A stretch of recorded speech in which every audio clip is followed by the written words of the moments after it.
Hello મારા પ્યારા પ્યારા પેટુઓ, સ્વાગત છે તમારું આપણી ચેનલ પેટ પૂજા કુકિંગ સ્ટુડિયોમાં.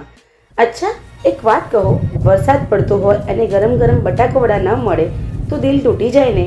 लेकिन आज हम बटाका वड़ा का ब्रेकअप करने वाले हैं. हाँ भाई हाँ, नॉर्मल आलू बोरिंग हो गया है. आज हम उसमें डालेंगे चीज. इतलू चीज के वड़ा कापो એટલે ચીઝની નદીઓ જ વહે. सबसे पहले ये जो उबले हुए आलू है ना, इनको अच्छी तरह से मैश करना है. જેવી રીતે લાઈફ આપણને મેશ કરે છે ને, બસ એવી જ રીતે કોઈ ગુસ્સો બાકી ન જ રહેવો જોઈએ. હવે વઘાર માટે એક કઢાઈના અંદર તેલ લો. તેલ ગરમ થાય તેની અંદર રાઈ, જીરું, હિંગ અને હળદર નાખીને વઘાર કરો. જ્યારે વઘાર આવી જાય તેની અંદર આપણે આદુ, મરચાં, લસણ અને લીલા લીમડાની પેસ્ટ એડ કરી દેવાની છે. પેસ્ટને સાતળવા દઈશું. પેસ્ટમાંથી તેલ છૂટું પડે ત્યારે તેની અંદર બેઝિક મસાલા આપણે એડ કરીશું. મરચું, ધાણા જીરું પાવડર, ગરમ મસાલો, આમચૂર પાવડર અને સ્વાદ અનુસાર મીઠું. આ બધાને મિક્સ કરી દેવાનું છે. મસાલો 2 મિનિટ ચડી જાય ત્યારબાદ તેની અંદર આપણે મેશ કરેલા બટાકાને મિક્સ કરીને મસ્ત માવો બનાવી દઈશું. ઉભારો પેલી નકચડી કોથમીર અને સાથે પેલા ચટાક્યા લીંબુના રસને પણ એડ કરી દઈશું. નહીં તો જાનમાં આવેલા ફુવાની જેમ રિસાઈને એક સાઈડમાં બેસી રહેશે.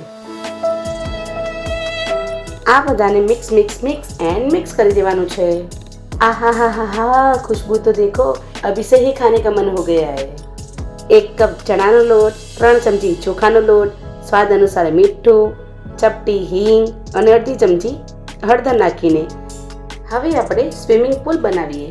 આપણા માટે નહીં, બટાકાના વડા બનશે તેની માટે. તેને મિક્સ કરીશું. इसको अच्छे से हिलाओ. ખીરું કેવું હોવું જોઈએ ખબર છે ને? ના બહુ પાતળું ના બહુ જાડું, એકદમ પેલા લગ્નના રિસેપ્શનમાં લોકો લગાવે છે લાઈનને એવી કન્સિસ્ટન્સી હોવી જોઈએ. સ્મૂથ અને હા, ચપટી ખાવાનો સોડા નાખવાનું ભૂલતા નહીં, નહીંતર વડા ફૂલશે નહીં અને પિચકાઈ જશે. અબ આતા હૈ મેઇન ટ્વિસ્ટ. બટાકાના માવાનો એક નાનો લુવો લો અને તેને થોડો ફ્લેટ કરો. અને હા, આ જુઓ, આ છે મોઝરેલા ચીઝ કા ટુકડા. ચીઝના ટુકડાને બટાકાની માવાની અંદર એવી રીતે સંતાડવું જેમ આપણે આપણું રિઝલ્ટ પપ્પાથી સંતાડીએ છીએ તેમ જ. એકદમ સરસ ગોળ પેક કરી લો. જો ક્યાંથી પણ ચીઝ બહાર દેખાયું તો તેલમાં જઈને હડતાલ કરી દેશે. આતંક કદુ સલામ બાબુભાઈ.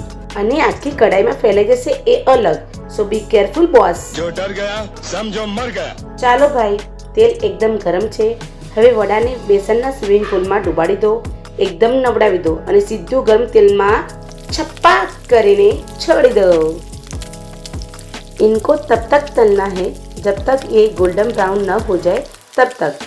गोल्डन ब्राउन એટલે કે 2 દિવસ ઉત્તરાયણની અંદર પતંગ ચગાવવા આપણે ધાબા ઉપર ચડીએ અને સુરજ દાદા આપણને પ્રેમ કરતા થઈ જાય ત્યારે આપણી સ્કિનનો કલર મસ્ત થઈ જાય છે ને, આપણી સ્કિન ટેન થઈ જાય છે ને, બસ એ જ કલરના વડા તળી લેવાના છે.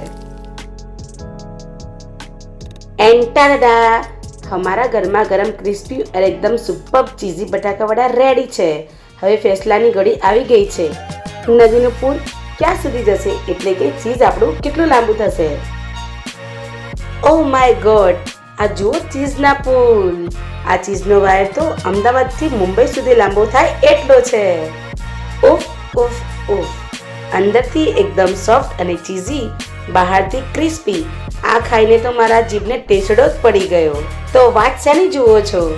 જાઓ કિચનમાં અને બનાવો. વિડીયો ગમ્યો હોય તો લાઈક કરો, શેર કરો અને સબસ્ક્રાઇબ કરવાનું ભૂલતા નહીં. સાથે બેલ આઇકોનનું બટન દબાવવાનું પણ ભૂલતા નહીં. મળીશું આવતા વિડીયોમાં. આવજો. જય દ્વારકાધીશ.